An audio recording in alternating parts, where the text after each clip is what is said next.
Thanks for having me, guys, and thanks for the warm welcome. So I'm Sammy. I'm from Open Bionics. I've got a bionic arm here today with me. If you're interested in a demo, you can ask me after, and I'll be happy to show you how it works. And I'm here to talk to you about our startup and talk about our story. I'm going to be like super casual, so I hope you enjoy this kind of talk. So we are making 3D printed bionic hands for amputees. Bionic technology is here. Like, this is the era of bionics at the moment. There's bionic eyes that can help people see. There are exoskeletons that can help people walk. And robotic technology can replace lost limbs. The only problem is that bionic technology is only for the few people who can afford it. It's extremely expensive. So we want to take bionic technology, 3D print it, make it open source, share it with the world, and change lives. So I'm going to show you a quick video, because this video wasn't made by us. It was made by someone else. They just took all of our YouTube videos, and it really does a good job of explaining who we are, like far better than how I could explain it. So I'm just going to play it for you.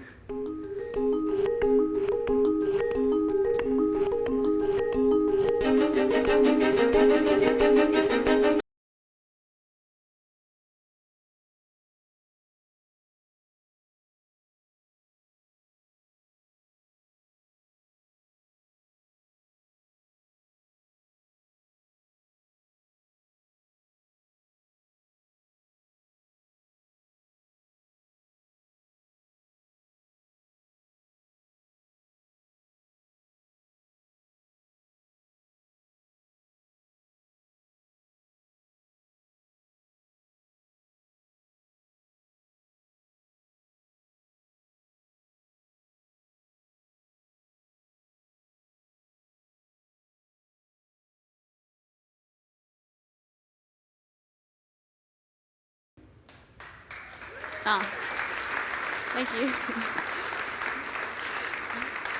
Thanks.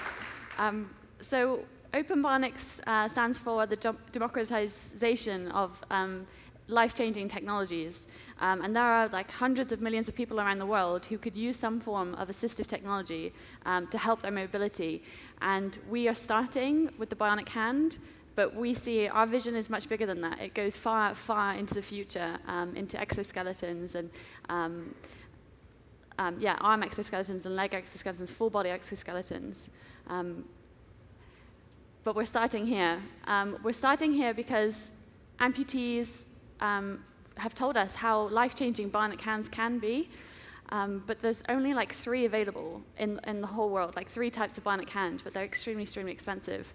And there are over 11 million amputees worldwide, and this number is rising all the time. When we did our initial customer research, we found that 96% of the amputees that we spoke to said they really wanted a bionic hand, and they felt like that would dramatically increase their independence. It would help them with work, it would help them with school. So we decided to start 3D printing them to make them 20 times more affordable. Our journey started with the Intel Make It Wearable competition. So we had this idea to make 3D printed bionic hands for amputees, but we didn't have any funding. So myself and my co-founder Joel decided to dive in at the deep end and applied for this incubator program called Make It Wearable that UC Berkeley ran. And it was our first dive into running a business. So that's where we found out about what our MVP should be, what our user propositions are, all of the assumptions that we need to evaluate. And then we had to give a big pitch. It was both of us, it was our first startup pitch. And it was to the CEO of Intel, it was to Venus Williams, it was to the head of Louis Vuitton and Nike. It was like a really scary experience. But luckily, we placed second. We were pitching for $1 million. We didn't win, but placing second made my co-founder Joel extremely happy because we could finally start paying ourselves and eating properly and hire a team. So why 3D printing? Joel is my technical co-founder. He's a roboticist, and he's just obsessed with robotics. Like, robotics is what he loves. And he saw the opportunity for what 3D printing could be within medical devices around 5 years ago. And he launched a crowdfunding campaign for this idea. 3D printing is very affordable now. 3D printers are just getting cheaper. They're getting faster. They're getting more compact. And the materials are, for us anyway, for making bionic hands, are like extremely affordable and accessible.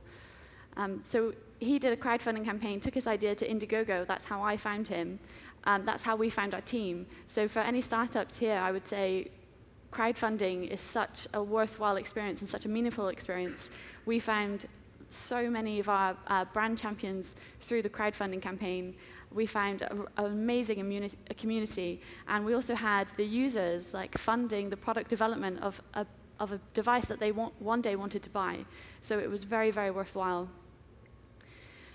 So the hand is 3D printed, but this is how we take the scan and how we fit it to a person. So we use a smartphone.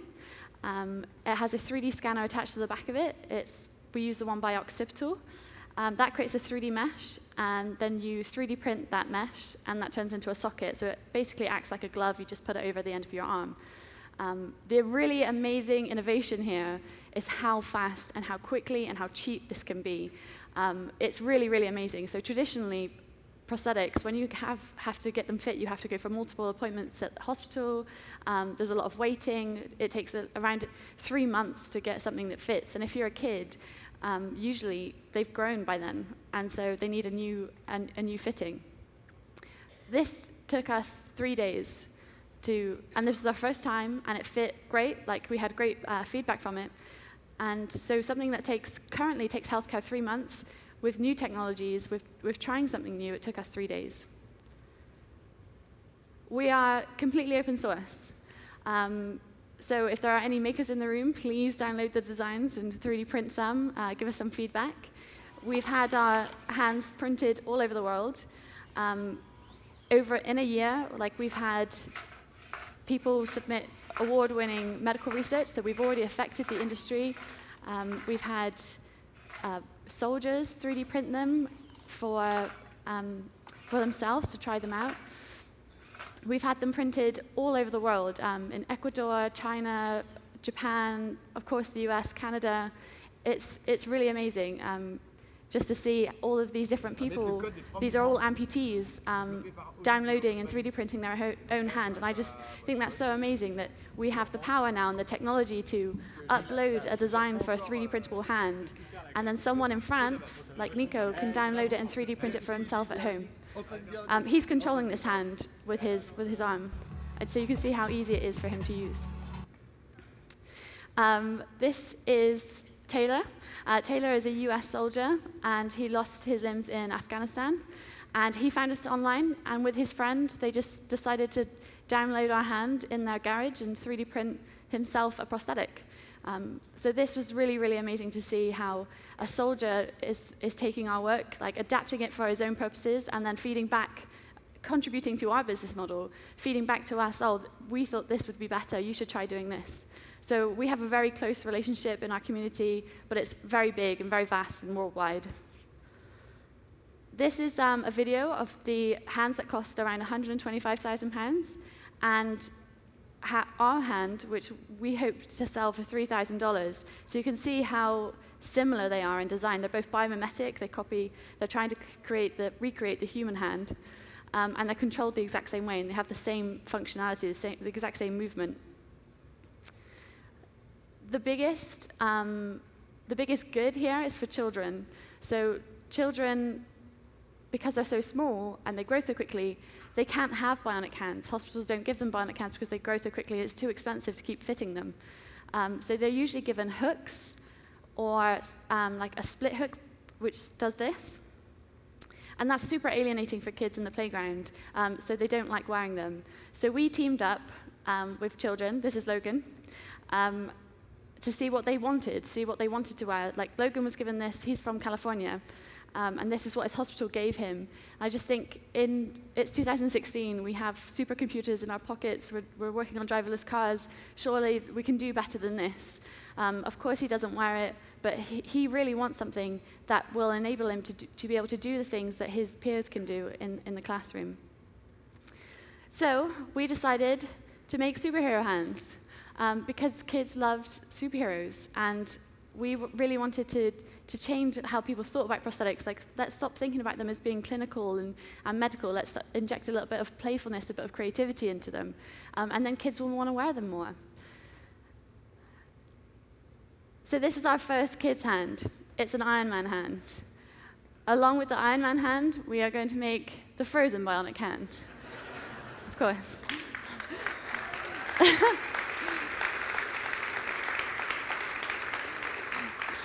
And my personal favorite, the Star Wars Bionic hand.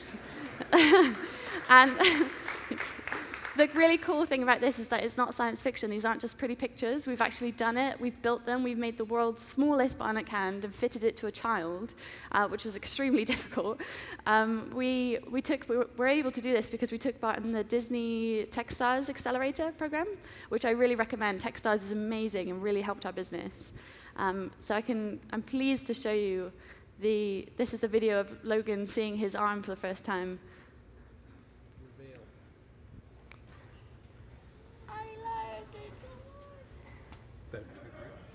Cool.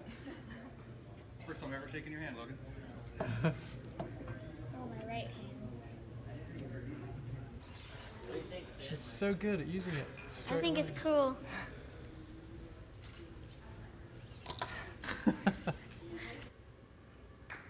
Ah, thank you.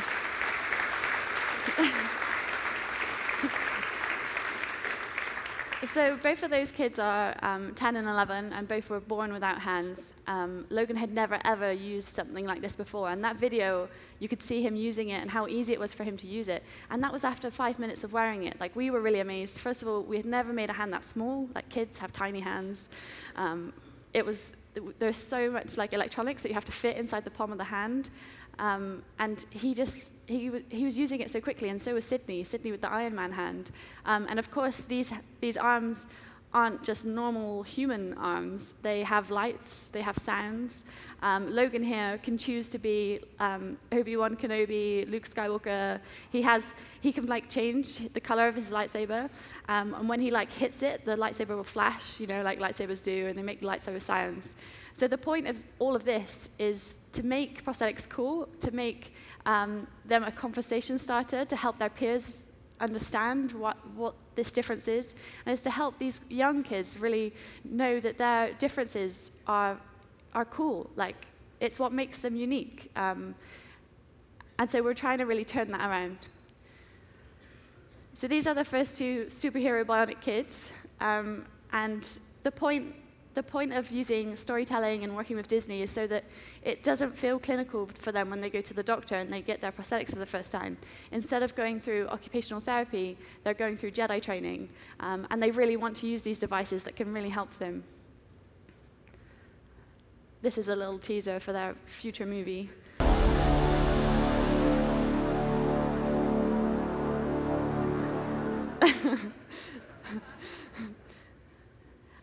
We're not just focusing on this with kids. Like, we are focused on adults too. Like, as soon as we released the Disney designs, we had so many adults being like, "Why are you just focusing on kids? Like, I want an Iron Man hand." So we teamed up with Konami. Do you guys are familiar with the Metal Gear Solid game? So we're now making bionic hands inspired by video games, by movies, by characters, basically whatever we want. And 3D printing has really opened up the creativity here. Like, we've got room to play with colors and design and extras. So like, this hand has a smartwatch inside of it. It has lights, of course. It has a live Twitter feed that runs down the arm. It has a drone attached to it. So we're really playing with what the human hand is and what could it be if you didn't have one and you had a robotic one. What would you want in it? What would you want it to be able to do? One of the most popular requests is having a USB fingertip. So we're working on that one. We've been extremely lucky. our startup is very fast. We're a team of 6. We're based at the Bristol Robotics Lab. And we started this in 2014 at the end of it. And the reception among amputees, among doctors and healthcare has been huge. And we've won lots of awards for innovation and engineering. And I think all of these awards really came from sharing our work, like from the beginning, being very open about our developments, and trying to basically do social good. Like, we're not developing this just for us. We're not patenting anything. We're not trying to keep it hidden. We're sharing it with the world, and we're letting anyone take our designs and try to better them. So I'm Open Bionics, and thank you very much for having me.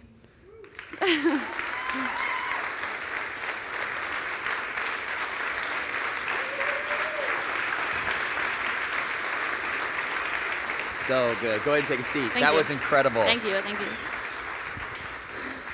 Okay.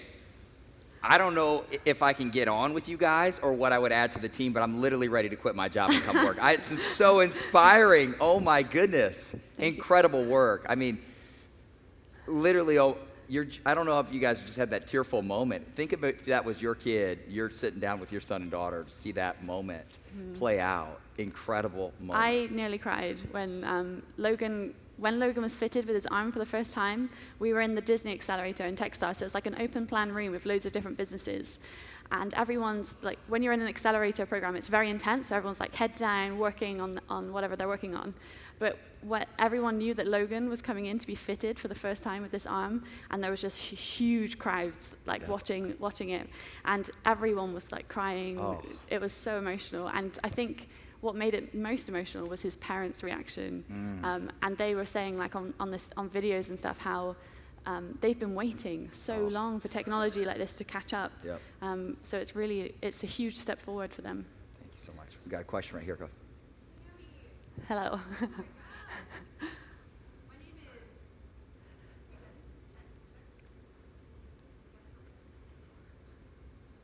Try again. Okay. There it is. Hi, my name is Megan. I'm in awe. Like, Yeah. oh my gosh, I just bow to you guys and everything you're doing. And it seems like no ego, and you guys are really just working on something that we all are like trying to find a need for something that we can create, and you guys are doing it for real. It's so cool. I had no idea this was such a problem, and I feel like I not only learned something but got so inspired. And I love your boots. And what? But I'm so interested to know, starting this company with a technical co-founder, what is your background? Yeah. I was a journalist, and I met my co-founder because he was a story. I went to interview him. And when I met him, I was just so blown away. Like, this guy he's a very well-respected roboticist in England. He's 25, but he is extraordinary. He just wanted to make something that would change lives, and he wanted to do it for the good. And he wanted to change a really old industry and take on these giant companies and like insurance companies and the healthcare industry. And he was doing it alone, and I was like, I'm gonna have to jump in here. And so I quit my job and got involved. Yeah. Go ahead, Brett. Hi, Sammy. I'm Brett, and I'm curious what the the prosthetics creators who are charging 125,000 pounds or dollars for their equipment, what their reaction to this has been, and like, are you getting like cease and desist letters? Like, please stop, you're ruining our business. I'm just curious about their feedback. That's a great question. Initially, actually, one of the big prosthetic companies actually helped my co-founder Joel and said, he was a director at this company, and he said, everything you're saying is right. There's loads of problems in the prosthetics industry. What you're doing is like very admirable, and so they sort of helped us. Since then, we haven't heard from them. Like, I don't think they realized just what the need was for this, and what the reception would be, and how many waves we would make. It's become like so big. Yep. So I don't know how they feel about it now. I still really respect them. Like, they have those costs because of their manufacturing techniques, and they have their reasons for why they need to be so expensive. Their technology is truly life-changing, and we really respect that and admire it. And that's why we're replicating it, because we think it does so much good. Yeah. Awesome. That's a very gracious answer. Mark Sorensen from the New Public Library. Wanted to take a chance to show a little love for a exercise science research team at a local university that's actually been working in a very similar space. Wondered if you'd had any interaction with Dr. Jorge Zuniga and the team at Creighton University that developed the Cyborg Beast 3D printed prosthetic. I haven't, not with that specific maker. I haven't had any interaction with them, but I am friends with the founders of Enable, who make 3D printed mechanical arms. We get compared to them a lot, and the big difference between 3D printed mechanical arms that you see a lot in the news and 3D printed bionic hands like we're trying to make is the level of sophistication. This is Bionic, so it's powered by muscle signals, like EMG sensors that are stuck on your skin. And there's embedded software. It's very complicated. It has advanced functionality. It's strong. You can move individual fingers. You can pre-program individual grip modes, whereas the 3D printed mechanical hands are body-powered, and you can only open and close. And so the 3D printed mechanical hands are really good because they get kids really interested in how their prosthetics are being made. And obviously STEM is great for STEM, so kids can actually go into their classrooms and 3D print these devices. But we're very different we're very different backgrounds, but I think we both also appreciate how good design can change how kids feel about their differences. So I know that Enable are doing things like naming their devices Cyborg Beast. Like, that just makes things cool, doesn't it? Yeah. And fun. So we're both injecting fun into it, I think. Go ahead. Hello, my name's John. I wanted to ask a crazy question, but maybe the more you think about it, the less crazy it seems. It's great that you're doing this for amputees, but there's been times where I wished I've had more than 2 arms. I can see where this Struggle is is going. real. Struggle is real. Have you ever thought about making some sort of harness where you could have 4 arms, doing something, carrying groceries, working on a factory line? You are ahead of the curve. Yeah, we've thought about it. Mostly we get lots of requests for things like that. Yeah, there are makers who've actually done it. I think you can actually Google it. Like, someone has gone and built a harness for their back and had a 3D printed arm that like comes out over the top. It's kind of completely useless because you need like so much actuation for it to be useful. But we do get requests like that a lot, and we also get people when we released the Disney hands. We had so many people commenting on Facebook saying, "I'm considering chopping my arm off for one of these." Yeah, and you're just like, really? And this is like quite a serious. It's actually moving into a very serious conversation at the moment within this space of advancing the human body. So what do you do once robotic hands are stronger, faster, and can feel just like human hands, but you can have extra functionalities?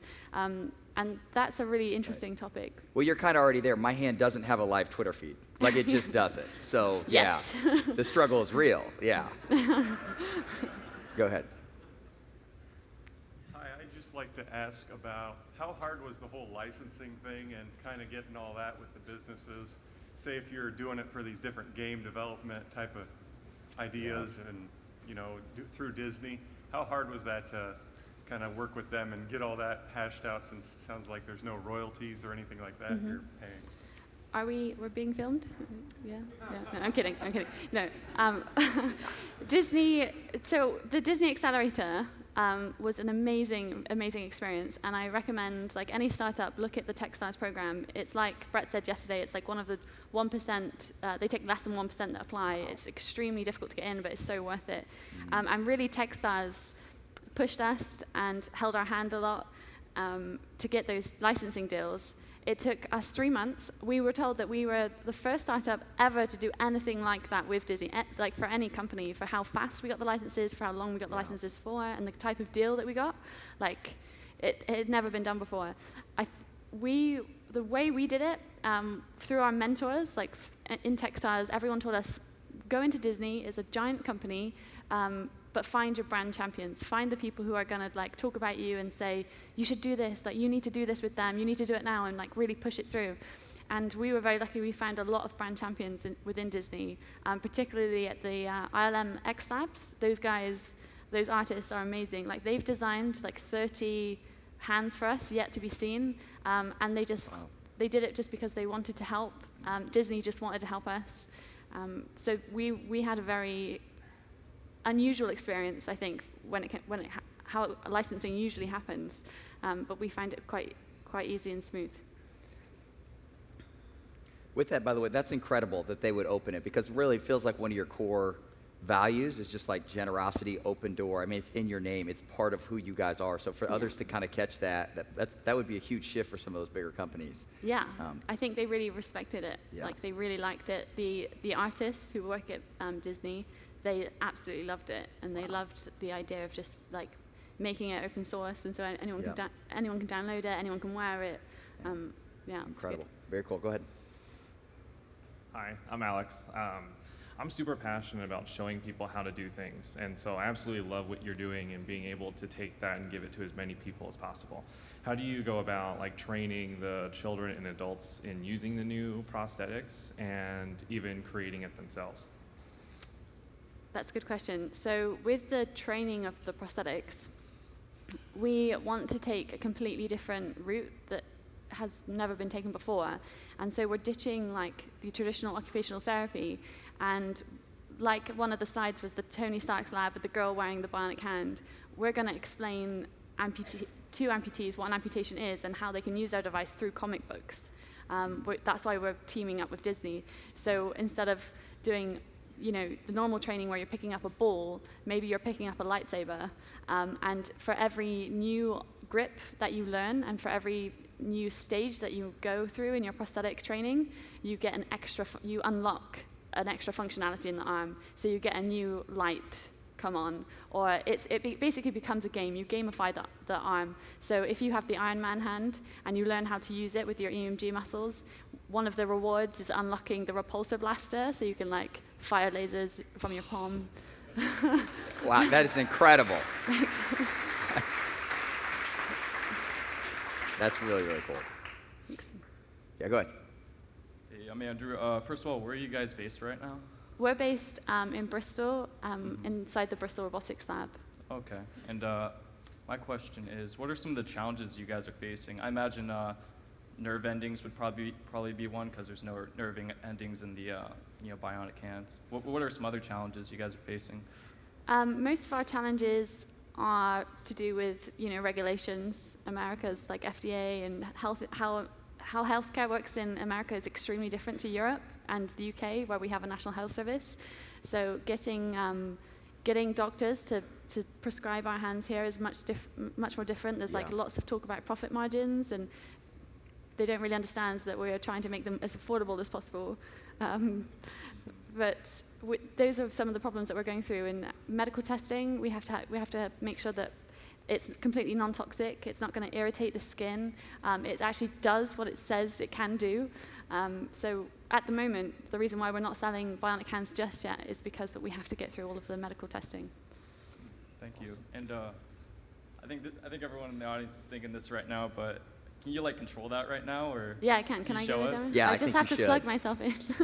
I saw you had the little pins, but I didn't know if you wanted to go there. Yeah, I'm happy to. I just have to get my trusty EMG sensors out. Get it. Do you guys know, are you guys familiar with EMG technology? Some of you? So basically, on my arm are electrodes, these little stickers, and what they do, they're placed over two muscle sites. One is on the outside of my arm, and one's on the inside of my arm. And these electrodes, when I can unknot them, read those muscle activity. So when I squeeze that muscle, that activity is telling the bionic hand, I want to move the fingers. And depending on how I squeeze the muscle, I can tell the bionic hand to act in different ways.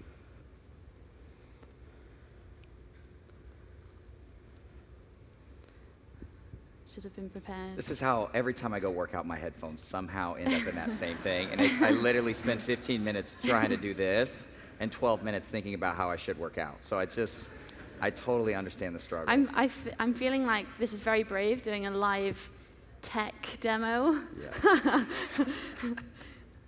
It better work. It's good. Okay. This is actually someone's arm, by the way. We 3D printed this for a Star Wars fashion show for a girl called Grace, who was born without an arm. So this is actually one that has been worn and is worn. It's inspired by the Millennium Falcon.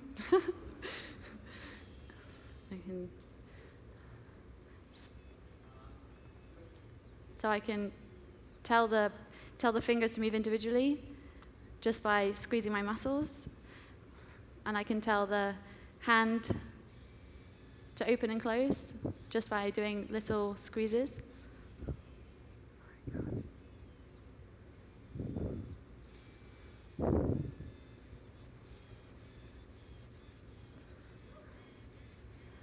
So that's. Come on. So I should probably explain a little bit better. So these sensors, I'm wearing them to demonstrate, but in the prosthetic, they have the sensors on the inside. So this is completely custom to the user. Every socket is individual. So this is an exact replica of the end of their arm. So they just put their arm in. This goes over the elbow, so they can wear it, and it stays on comfortably. And inside the arm, you have these sensors, which when an amputee just squeezes their muscles, I'm using my wrist, but it's nothing to do with my hand or my wrist. It's all to do with these two muscles. They can tell the hand to do what they want it to do. Very, very cool. Very cool. Can you guys give it up for Samantha? You guys have any questions? Yeah, this is incredible. Thank you. Yeah, let's stand up. I am unbelievably blown away. Thanks. No, thank you so much. This was incredible. So, thank you.